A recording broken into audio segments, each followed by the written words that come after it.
Venom. We're through the motions, and let's talk about it. We went and saw Venom last night. It was an early screening. We have a review. If you click right here, you'll see how we feel about it straight out the cinema reaction. Today we'll go a bit more deeper into Venom, or the film itself, but more so about Venom and how Venom, the character of Venom, has come to be throughout the years and years of adaptation.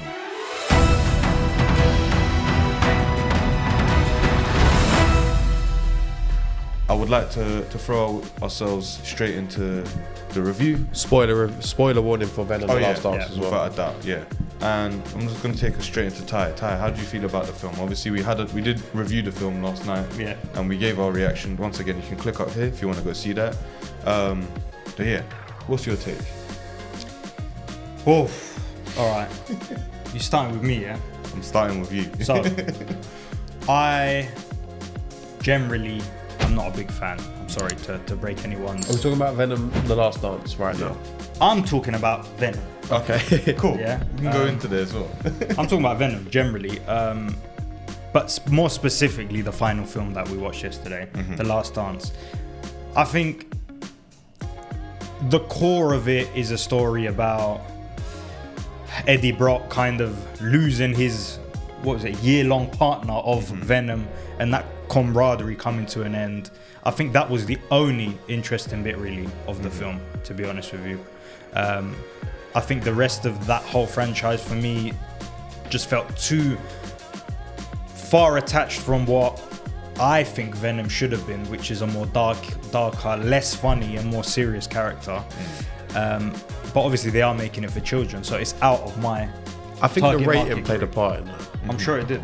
And I saw that Tom Hardy actually had an issue with them making it a 12. No, was it 15? Yeah. It was a 15. I think all three of them 15. I'm not sure. Well, even then, they do feel a bit dialed back for what it could be. And on your point about it being too jokey, I thought this, so I done some digging into the comic book personality of Venom. And he is meant to be someone who is funny, who is goofy, who has twisted humour. So if you're going to go with that, fine. But don't make him a child. Don't make him act like a baby. Please. I think that is the lowest form. It's funny. It's funny once or twice. Horsey, hilarious in the moment. But it's like a baby. His whole character is based on that jokey, comical sort of... It is. He's a baby. He's like... The first... And this is my problem. The first one... we could talk about them as a retrospective. The first one, I did enjoy their relationship. I did like that they had a bit of banter back and forth, but ultimately Venom was serious. And I thought the getting to know process was good. It's the origin story. Yeah, it set up. It was a solid first edition of a trilogy, and it set them up. But when the dynamic between them is the same in the first film and in the same in the third film, I think you've got an issue. There is no... Okay, it takes place in a year, but there's no character development, in my opinion. The only development is that he's a bit more adjusted to the fighting and he's a bit more in control. But their relationship's the same. It doesn't evolve. They're having the same issues where don't do that, don't eat this guy's head, I'm hungry, all that. There's the same thing, and it's like, you're dragging this out for 3 films. Tom Hardy's character is never in control. And yeah, that sets up some funny moments and some accidental fight scenes where he doesn't really know what's going on. But it's no growth, and it gets stale after a bit. I don't want to come on here and just bash the film for half an hour, but I just think it is... I just think it was a bad idea, this trilogy, I'll be honest. I just think the angle they took specifically, for me personally, it was the wrong angle. I think the idea of Venom as a character where you've got this symbiote that takes over someone and they are having to coexist in each other, that's really interesting. That's really interesting. But I think all the sugarcoating around the whole thing just turned it... I don't think they play into that enough. I don't think... It doesn't feel like they need each other. Okay, Venom technically needs a host. But obviously this is from the Spider-Man 3. There's no vengefulness, there's no jealousy, there's no hatred on Eddie Brock's side. I think that complements Venom and that makes him a dark character. Yeah. These two, they're just like, they're mates. And the guy, like Eddie Brock's a loser. And Really? he is. There's no swagger. At the start of it, he's a journalist, motorcycle, hotshot, cool. Then he becomes a loser and he doesn't evolve. And he's walking around in sandals and shorts and he's drunk all the time and he's sweating. It's like, that's cool for one film. But for 3 films where there's no development, their relationship's the same. Okay, they have a falling out in the Let There Be Carnage. And you can see it a mile off that they think, oh, I don't need you. You're holding me back. They go and do their own thing. And guess what? They needed each other all along and happy families. Yeah. I'm going to say something that's going to, I think, upset the audience here. If we haven't said it, to upset it, go on. Right? No, of course. I think the second installment of this film, Let There Be Carnage and the final dance. The Last Dance. The last dance. Or the final dance. Where is the final one? Okay, if you want to rewrite the title. I believe that those 2 films could essentially, like, I can't really tell the difference between the 2 almost. Oh, and that's what... I think that's because of the villains. I think there's a serious villain issue with these films. There is. There's yeah, you're right. Between all the villains, there's definitely... I can't really tell who I need to be afraid of and to what capacity they come at. Like, what did their abilities harness? Like, we don't really know. Made me think of one thing when I was watching that last night. What's it called? The Last Dance. Yeah. That Daddy Longlegs Beetle villain throughout the whole film. He can hear the thing 300,000 miles away. Yeah. And the guy is bolting so fast. Yeah. He's clearing that the wall. he's there in like 10 seconds. Like, come on, man. The guy was bolting like anywhere. The beacon went off and he's there on him. Like, of course, it's a movie, this and that, but it just felt too... everything just feels too mad. It's just and like, you don't know the capabilities of these characters. Yeah. What is the capability? Yeah, so I think the symbiote angle is always going to be hard to do over 3 films where you've got to convince people, the comic fans, they're going to be there. Yeah. But you've got to convince, let's say, for example, us, to care about symbiotes for 3 films. The first film they had, Riot, Riz Ahmed's character, Carlton Drake, forgettable. Yeah. Really forgettable. Just literally Venom. Typical angry scientist that wants to... Really weak. Yeah. No characterization. I don't give a toss about this character. The villain is really forgettable. But it's all right. It's the first film. We're getting our feet wet. We're starting to... This film's about setting up Venom. Yeah. The second film, I did like the angle of the serial killer and Cletus being twisted.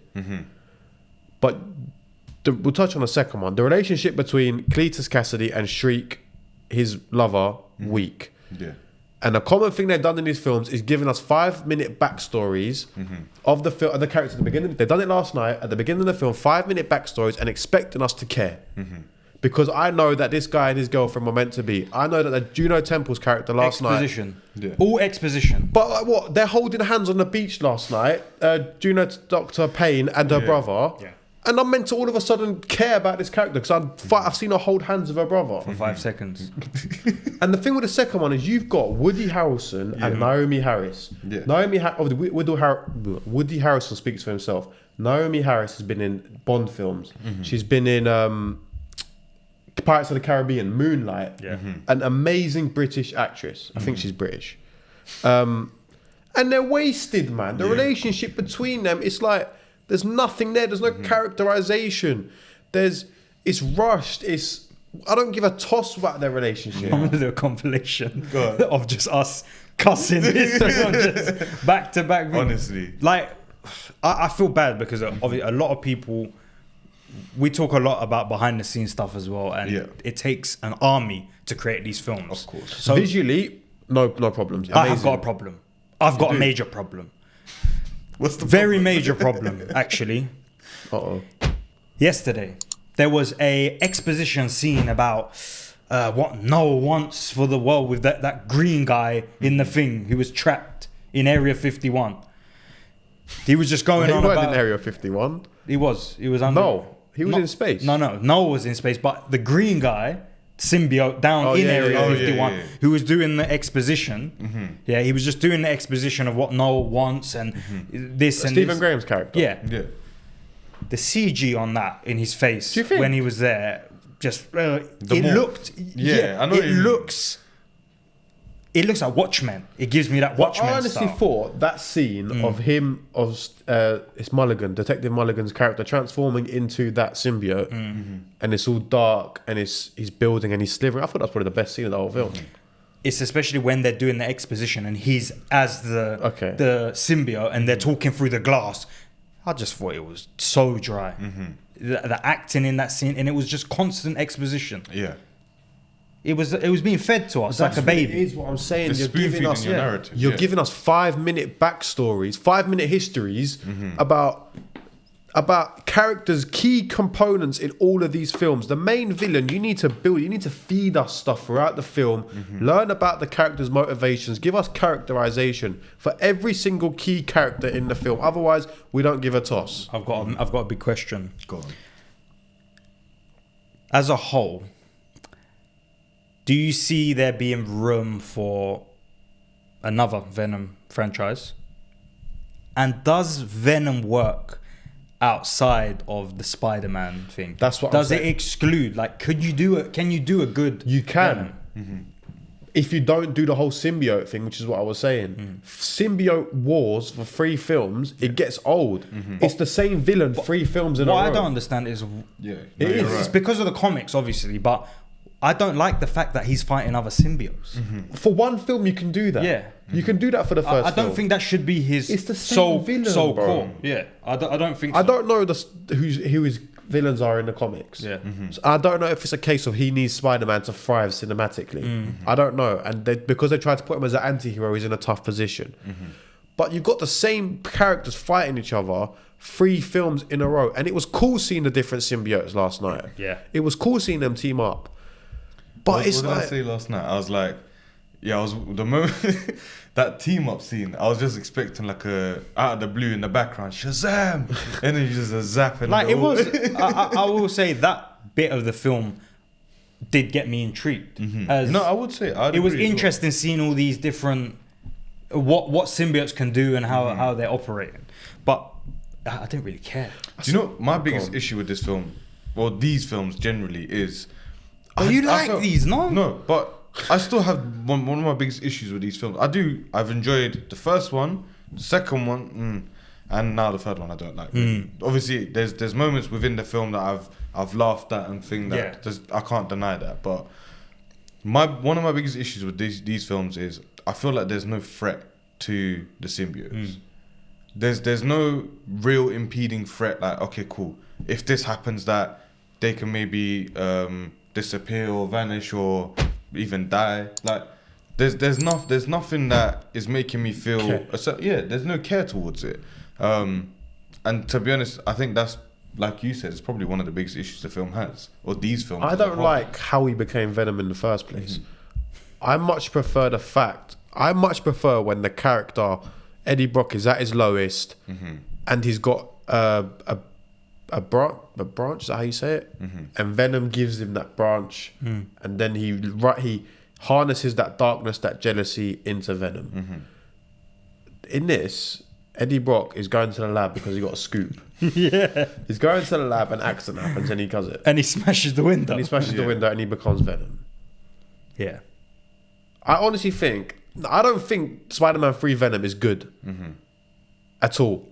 I'm going to say something outlandish, but go on.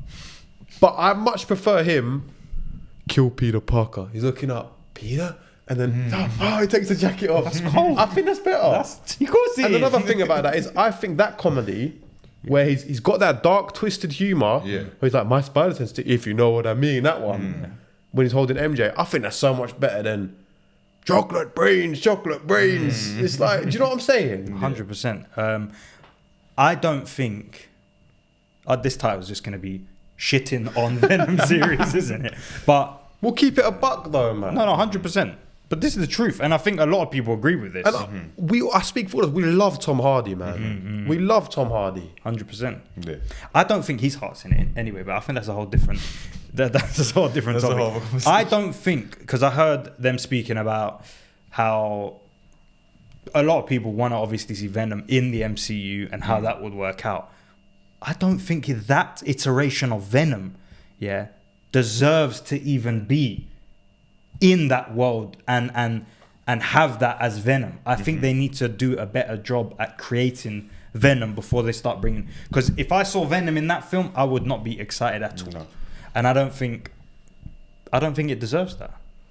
So I think if you're going to do it again, don't give us that version. Give us Tom Holland's Peter Parker, like the Spider-Man Sam Raimi ones, him using it first with Venom and the Black Spider-Man, and then let it pass on to Eddie Brock in that universe. Go on. I was gonna say, like, when we're talking about the Spider-Man films as well, and what Venom did to Spider-Man, it entered Spider-Man, or it entered Peter Parker, and obviously they synergized, and I don't know what the actual term is, but when it comes to what Venom did to Peter Parker as a character, obviously he made him evil. He turned his. He doesn't do that in this film. Yeah. There's nothing like that. They are not one. No. They are not one. They're not one. They have a codex, but They're best mates who have beef. Yeah. I've got a quote here by Reddit, so I don't know how. But it's someone's opinion. Reliable news. It's someone's opinion on it. So,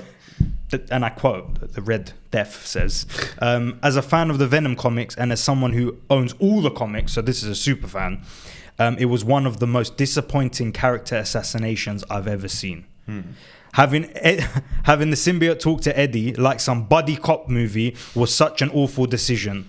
But the symbiote telling Eddie he is a loser on this planet just made me pause the film and process that. Lol. It's like, why are we doing it so Venom is... It's like he lives on Earth. He knows all the songs. He knows all the jokes. It's like, how does he know the words to this karaoke song? It's a really wrong angle. Before he came down, he downloaded data on the app. Yeah, what is that about? I don't know how they could have got this so wrong. But the thing with the comedy and talking to each other, I will push back on what I just said. If Venom's the main character, you need that. Because otherwise, it's Tom Holland It's true. doing nothing for the whole film and talking and in his own head. No, but I disagree. Yeah. I disagree. I don't think the film relies on their relationship on the outside of them communicating. No. I think it's more you are finding out about Venom through the person that is taking that symbiote. But then who does Tom Hardy interact with? The villains, whatever it is. But whatever it is, you can build a story around that. So you don't like the buddy? No, I hate that. I don't like the fact he's talking. He should be communicating within. And the actions of Tom Hardy should speak for what the consensus of them as a thing. Same way we saw it in Spider-Man 3. I think that was such a better approach because when he's got that suit on, there's some evil around him. You ain't got this joke man like a what's it called, a puppet, bobblehead on the side of your head coming and talking. Man. Yeah, it don't make sense. It should be almost scary. It should be mysterious. I prefer the Spider-Man 3 version, how it's like a suit. Yeah. And it's not like within. It's not within. It doesn't get black stuff coming out of him. And it's not like you're either Tom Hardy or you're either Eddie Brock or you're either Venom. Like when he goes full Venom mode, Tom Hardy, Eddie Brock disappears. Yeah. I think it should be a suit. No, I'm with you. And I think one of the biggest things about Venom, and especially what we saw in these films, it was just an idea that kind of stemmed off of what you two were speaking about there. If Venom, or in these films, had limited dialogue, for example, but like the dialogue that does come out is so punchy and it's so thing that it leaves such an impact, I think I might have even preferred that. Let other characters do the exposition. Venom is not a character that really speaks too much, from at least what we know from the original Spider-Man film. He doesn't speak. No. He's not a character. No. He's a symbiote who becomes a character. Again, I think we should treat it as one of them parasites. A parasite doesn't speak to you. A parasite uses over. you, Yeah, of course. uses you, and you're trying to get rid of it. I think that the whole film should have been based off. He's been possessed by this darkness, which is Venom. Yeah, and the story should be him having to try and remove that darkness, or come to terms with what he's become and go. And it should be the decision between good and evil. Yeah. I think that's what the story should be. I don't think it should be. But that's the anti-heroization of this character. Yeah. And it becoming an anti-hero as But opposed he to a doesn't villain. need to be a hero, man.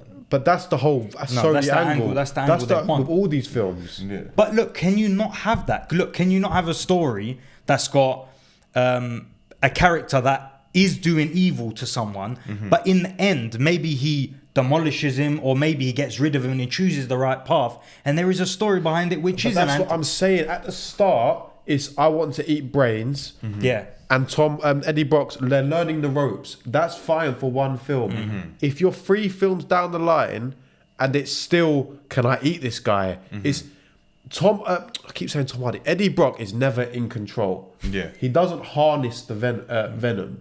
It's always being used by Venom. It's always 2 separate characters. Of course. It's never, you never feel that that's Venom. Yeah. You're saying that's either Venom as in the symbiote or that's Eddie Brock. Yeah. They don't feel as one. And you might as well call this film Eddie Brock and Venom. That's a perfect title for what it is. Love and fun. Let's be Venom. Yeah, let's be Venom. Yeah. Do you know what I'm saying? No, it should be. Do you get what I'm saying? I agree. I know you like that one because he likes that film. I agree. That's hilarious. I'm really struggling because look, Sony's a big company. When they're having these meetings, when they're making these films, it's not a light decision. Every decision is overlooked and turned. They've missed the boat with They've this, missed the boat. with My this point whole is, universe. how have they done it so badly? How have they done it? Who is not speaking up in these meetings? Because we can't be the only one saying this. No. This is not a good idea. This was a bad idea from inception. No pun intended. Tom Hardy and Inception. It's all right. Clicked in my head. Took you a second. I was like, what? So let's look forward. Craven is going to wrap up this universe. Yes. But surprisingly, I think Craven looks most promising out of all the films. I just hope they don't amazing. take it down. Do you know what I feel like these films are doing? It feels like with the association of Marvel, it's almost discrediting them. Or I don't even know. I hope this isn't the case, but it feels like with the association of Marvel and all these characters, they're just taking such an easy scoop into it and just leaving it as it is. I don't know if the heart is in these films. None of them have. Venom financially has probably done the best out of all of them, but none of them have done good. They've not done good and they've not been good as well. I think Craven is it's so fitting how their best film is going to be the last one. Yeah. When they've wrapped up everything, it's going to be the last one. I think they're wrapping it up. But what we're going to do is, after we've watched Craven, we're going to do a retrospective on the whole Sony Spider-Verse. Talk about every single film, Morbius, Madam Web, everything, and really get our teeth stuck into what went wrong with these films. Yeah. Definitely. And I think we're going to do some extended research on why these films have been so bad as well. There must be a cause of this. There must be something going on within that team. Yeah. So But we're going to if do it's some happening- investigative journalism and find out. I was going to say, if it's happening one too many times, there clearly is a big issue. It's just finding out what it is. But if you are curious to find out what that issue is, tune in to our next episode of Through the Motions, where we will bring the motion to you. And I'd like to say thank you for watching this episode. Right? Yeah. Cool. TT Motions Talk on TikTok. TT Motions Talk on TikTok. If you haven't already, be sure to subscribe to us as well. We're trying to reach 1,000 subscribers by the end of the year. So let's make that happen. Also, drop a comment. What do you think about Venom?